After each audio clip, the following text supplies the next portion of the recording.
Next week, one of the world's toughest social media bans will come into force.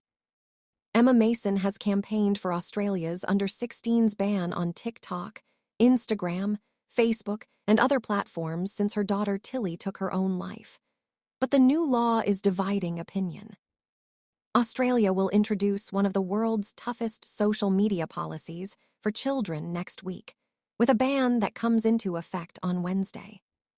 Technology giant Meta has already started locking children under the age of 16 out of Instagram and Facebook, as it runs age checks on its users. Other platforms have started contacting underage users, advising them to download their photos and contacts, and offering the choice of deleting their accounts or freezing them until they turn 16.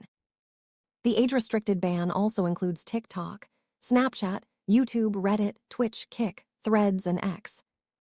Impact on influencers.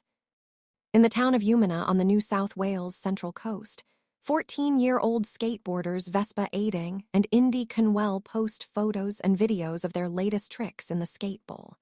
Their accounts are managed by their mums. The girls also coach young skaters and have corporate sponsors. I see both sides to it, Indy explains. It's sad because I'm probably going to lose my account that I use to contact my sponsors and do my business. But I think it's a good idea to ban it for people getting bullied, or if they're getting addicted to it. Mental health crises. Lawyer and mother Emma Mason knows how damaging social media can be.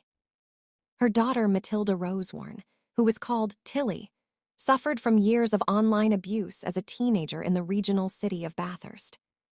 Tilly took her own life on 16 February 2022. She was 15 years old.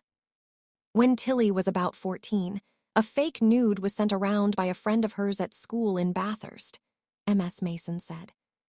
It spread to about 300 children, then it went to about 1,000 kids, and by 6 p.m. she had attempted suicide.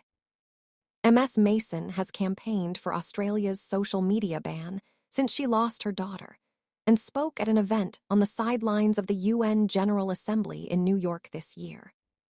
Psychologist Danielle Einstein, co-author of the book Raising Anxiety, says there is clearly a link between anxiety, uncertainty, and social media. Now is the time to get contact numbers and to see who your good friends are, Dr. Einstein said.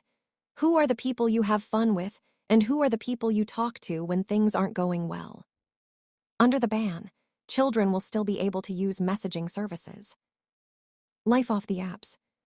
At Brigidine College in Sydney, students are preparing to get off the apps. Teenager Sophia Benson says, I'm on the fence about it.